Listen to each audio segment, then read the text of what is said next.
All right. Hello, friends, and welcome back to another exciting episode of Dreambound. In the last episode, we met up with Crow, who had honestly a really great conversation that I'm really glad that he told Noah about continuing to live after this big moment and growing from it, perhaps. And then he sent us on our way to go and talk to and confront Kaine. So I'm excited to finally see Kaine finally get this conversation that's needed to happen for episodes now. So let's just hop right into it and see what happens next. There was something cozy about the once familiar scenery, something which made Noah feel at ease. I never liked waking up early to come here, and I complained about all the homework I had to do. But this place wasn't so bad, really. Kaine was standing by the window, but it wasn't the teenage Kaine Noah had seen in the 2-white hospital room. This Kaine was an adult, one whose shoulders were slumped, as though set upon by all the world's hardships. He seemed not to have noticed Noah because he was too busy staring out of the window. Noah turned to stare too. It was as though the school building had been plucked from its foundations and dropped into the void. Everything was silent beyond the window. And then Noah heard the whispers. They came from everywhere and nowhere, all at once. They spat venom and malice. Yet Kaine didn't even move. It's all your fault. How could you? It's all your fault. How could you? It's all your fault. How could you? We get the point. You've ruined our family. You're ungrateful. You destroy everything. Is that Kaine's mom? It sounds like her. You've been holding all this for years, all by yourself, haven't you? You must have been so happy when August died, huh? Now the voice sounded different. It was tinged with a cruel delight. A sick pleasure. Happy to have Noah all to yourself. Isn't that right? Isn't that right? No. No, I was jealous, sure. In the back of my mind, maybe I wished he'd never come to this town once or twice, but I didn't want him to die. He was my friend, and Noah loved him. Kaine gripped his chest, as if the guilt was overwhelming him. Please, just leave me alone. I don't have anything else left. For a few moments, he simply watched him, unsure of what to say. What was there to say? So, I know you killed my parents, but... Noah shook his head. That'll never work. If Crow had been there still, perhaps he could have asked him for help, but Crow was absent. Crow might have brought him to Kaine, but it seemed he had already chosen to stay behind, not wanting perhaps to intrude upon this confrontation. What am I supposed to do? A few moments passed. Noah wasn't sure how many. He was still inside a dream, and time didn't seem to pass as it should. Noah could have been standing there for seconds, or for hours. What's the point of hanging around here without saying anything, though? I went through a lot of shit to find Kaine. I can't chicken out now. I've been running away for 6 years. Now it's finally time to be brave. Noah inhaled. Then he took a step towards Kaine and called out to him. Kaine.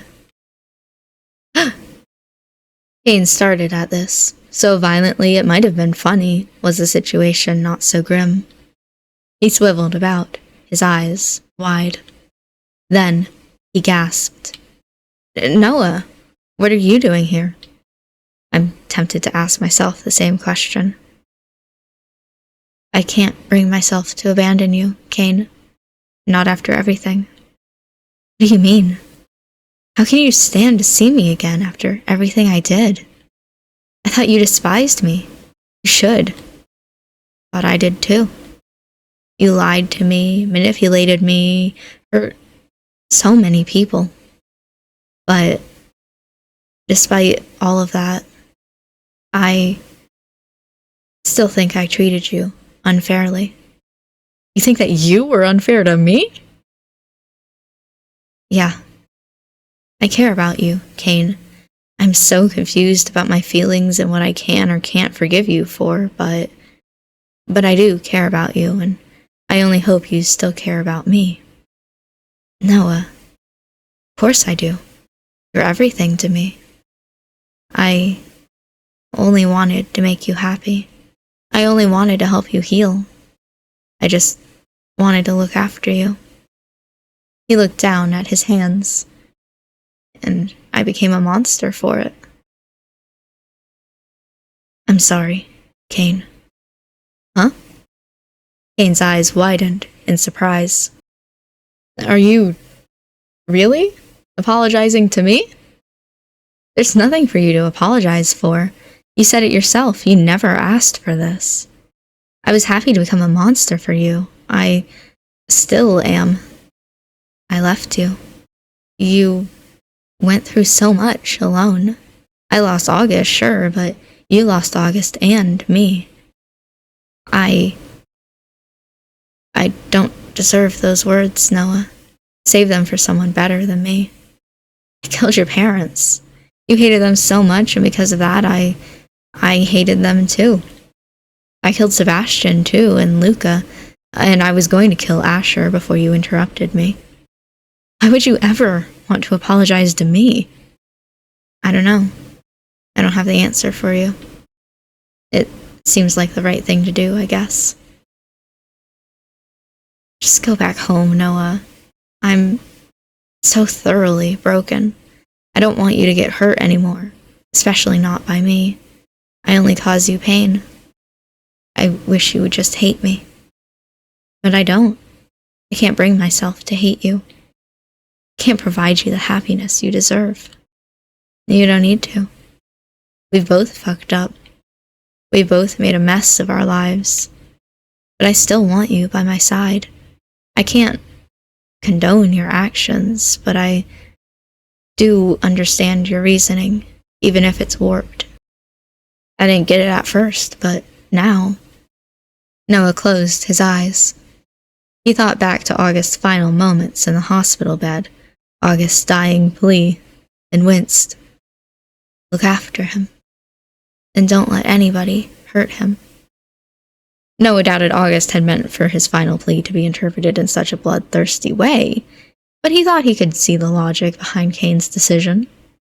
He had been trying, in his own way, to uphold August's final wish. He'd been trying to protect him. I know you didn't act out of malice. Everything you did, it was all for my sake.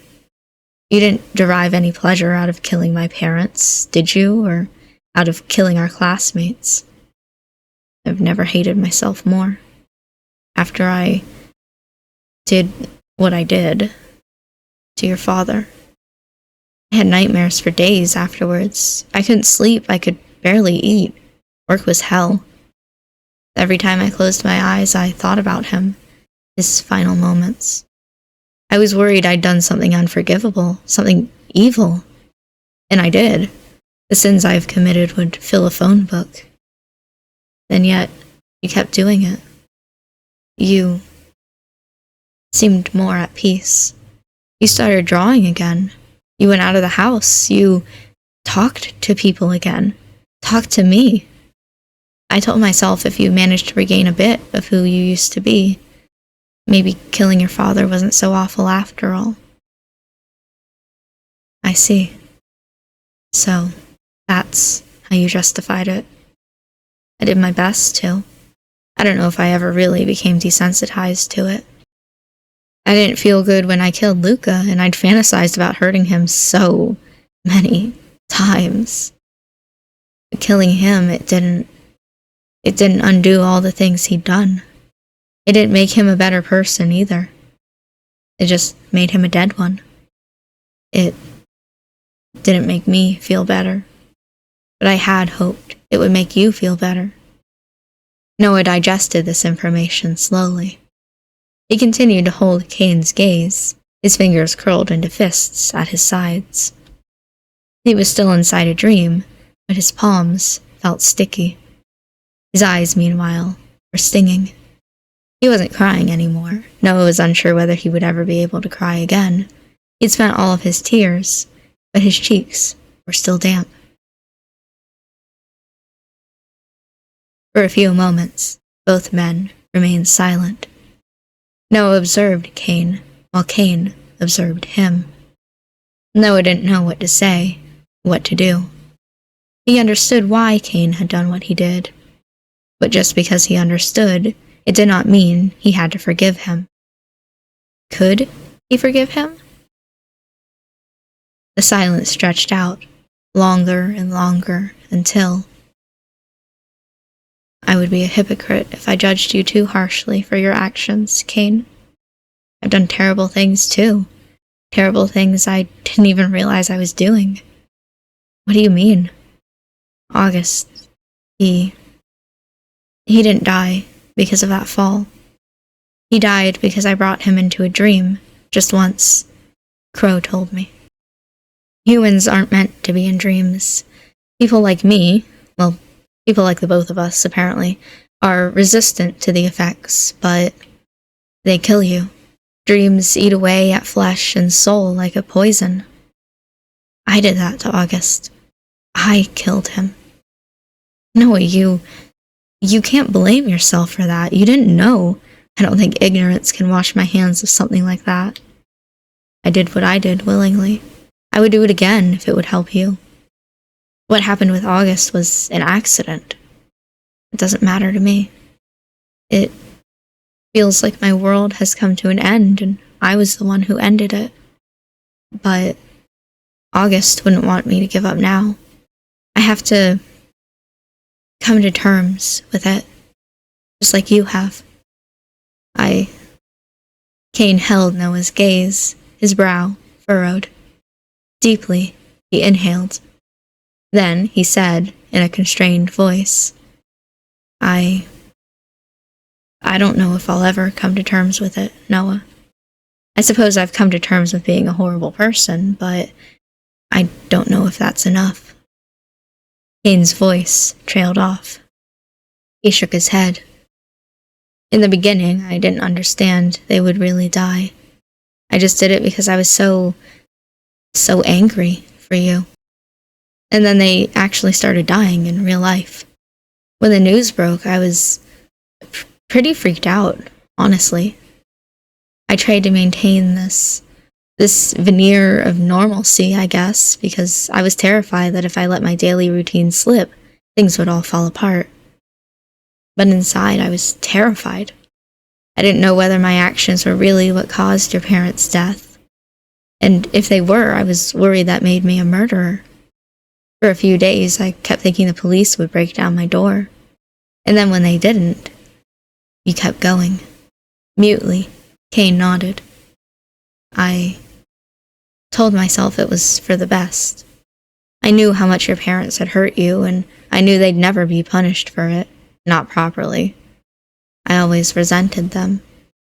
No, I hated them for the way they treated you. Trying to make you give up your passions, dictating who you could and couldn't spend time with, trying to marry you off to some random girl you didn't even know. They didn't treat you right, Noah. They didn't act like any parent should. But it's not like I could ever get them arrested over it. They didn't break any laws. Not illegal to meddle in your child's private life, but once I realized there was something I could do to help you, something to make people who hurt you pay, I couldn't sit by and do nothing. It would have felt wrong. I wanted to punish them. All of them. I wanted to make everybody who'd hurt you regret it. Your parents, and your brother, and fucking Luca. Mr. Floyd, too. I didn't even know what he did to you, but I was still filled with such hate. Look at how all that turned out. All a big misunderstanding. I nearly killed a totally innocent man. Kaine's fingers clenched into fists at his sides. He trembled. Then he exhaled. But look at me now. A fool with blood on his hands and nothing to show for it. I would have killed him more if you hadn't stopped me. And you really Forgive me for that? Noah fell silent for a few moments. He observed Kaine, who was shaking. I don't know, Kaine. I really don't. I don't know if my words will be enough to absolve you of everything you've done. But, you know what? What? I could just as easily ask how you were able to forgive me. You... What? Kaine blinked, obviously confused. Why would I need to forgive you? What did you do? I left you here, alone. Your parents were going through a divorce, one of your best friends up and died in front of you, and the other one ran away and dropped all contact. I was terrible to you, Kaine, and you still stood by me. You've always been there for me, and I never returned the favor. I don't think I'll ever understand how you could stick by me for all these years and never once wind up resenting me. 'Cause I love you, Noah. I always have. I couldn't ever resent you. Not as a friend. I love you completely selfishly, completely unconditionally. The good, the bad, the terrible, the amazing. I love all of you. Every part. I really am a pathetic idiot.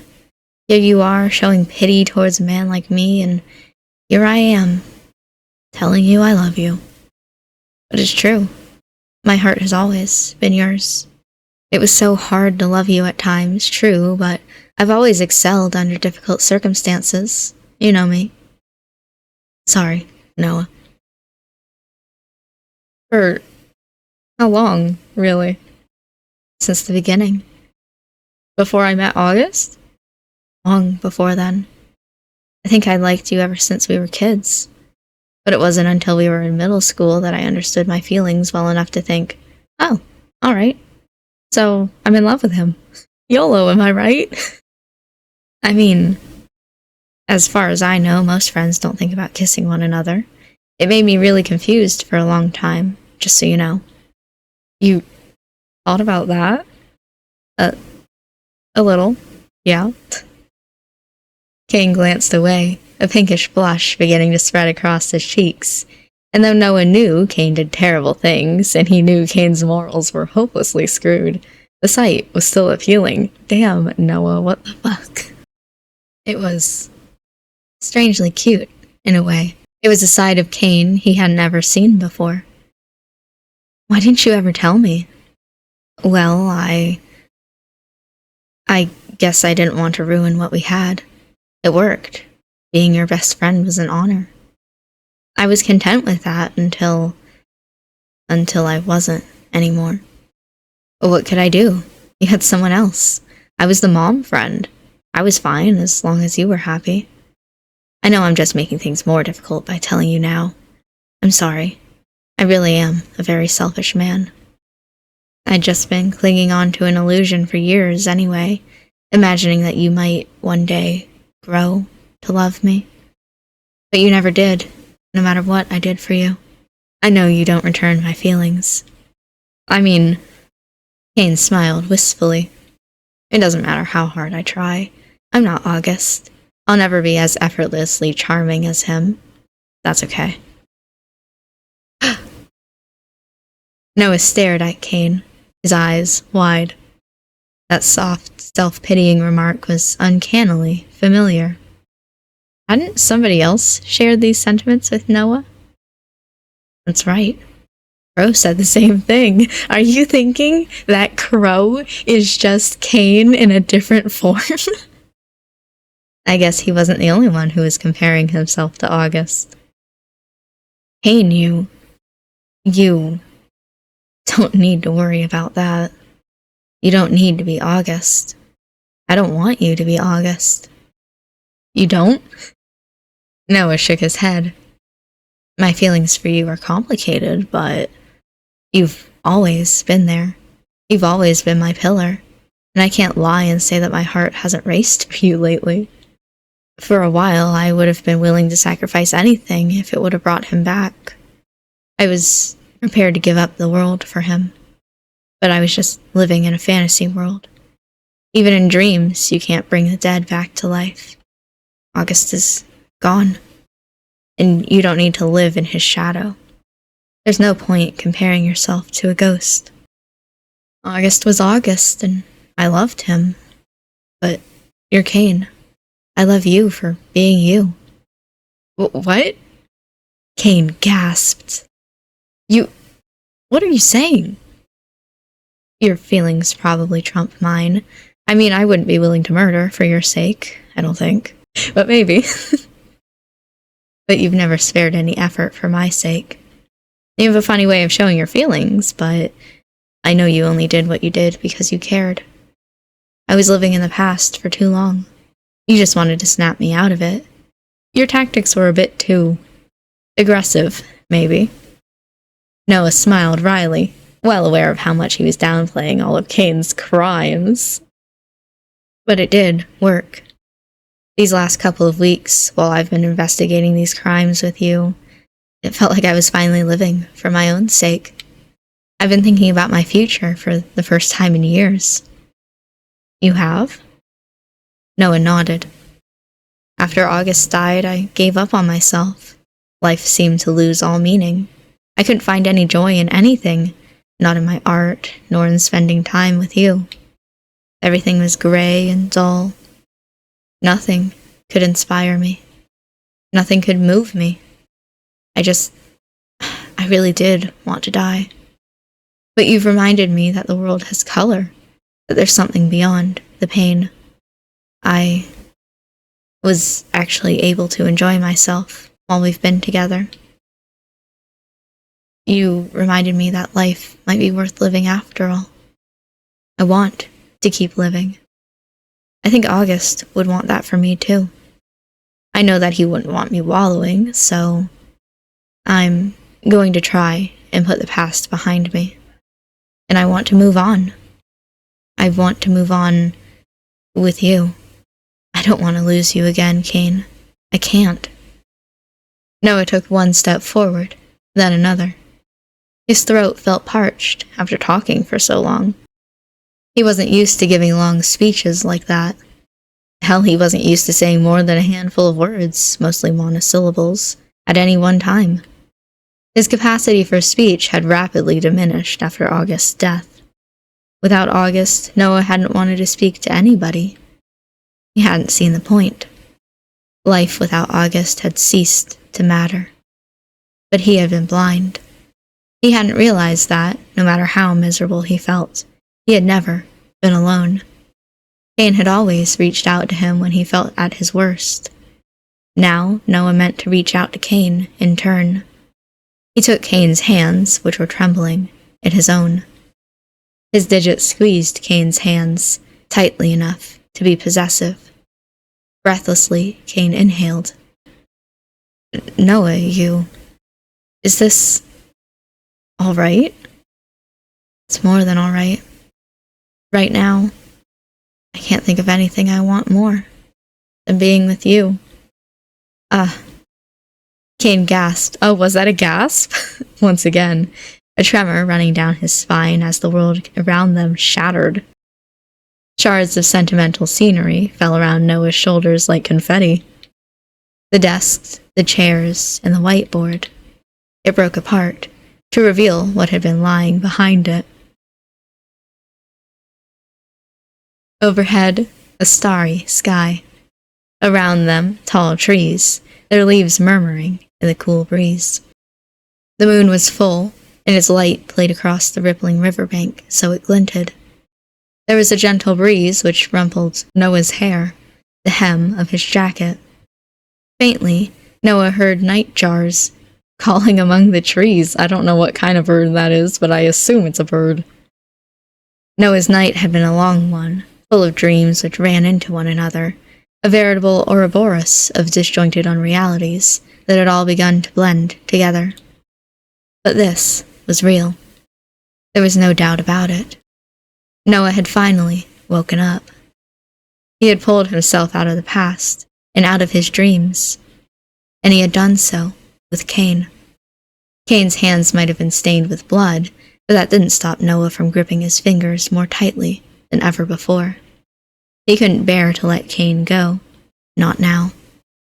They had been through far too much together.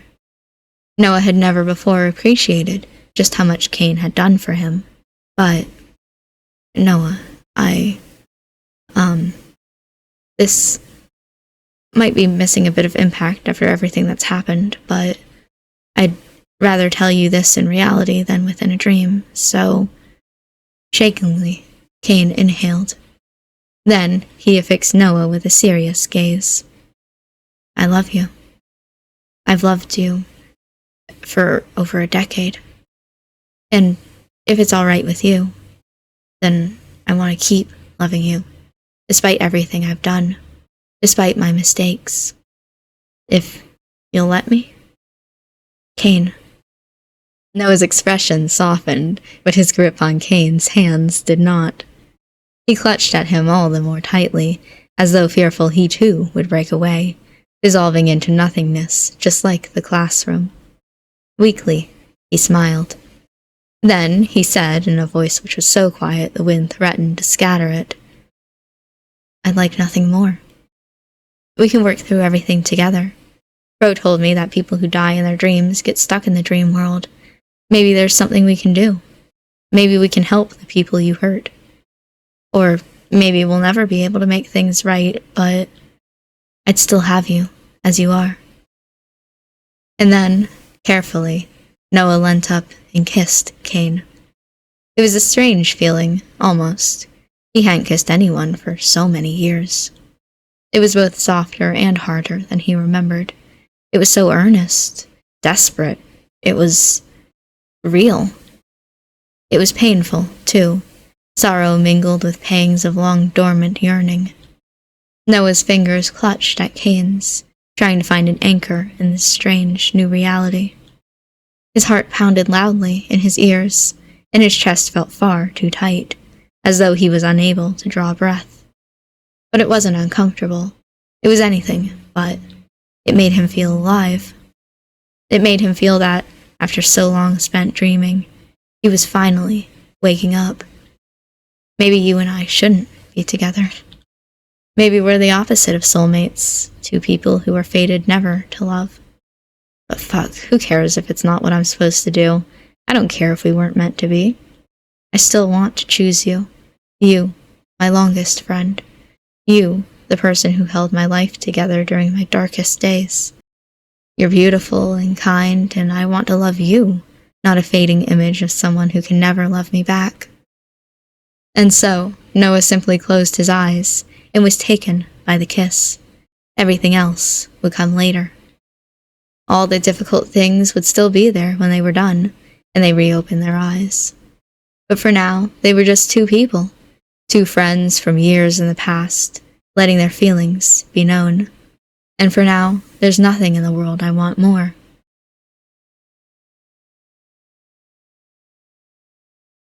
All right, and with the credits rolling here, I'm going to go ahead and end this episode, talk a little bit, do my normal outro while these credits are rolling, and you guys can see all of the people who made this game, all the people who just made this game happen in general. There is an epilogue to this game. I've already recorded it. It's going to be in the next episode, so this isn't the end, even though the credits are rolling. There is something that happens after these credits. But from the point of view of someone who has finished the game, has finished the epilogue, and just looking back on this game in general, I'm very surprised by this game and the writing, the story in general, how this all went. I talk about it a little in, the next episode. But I'm always very surprised by these stories that 2.5 Studios, the people who made this game, write.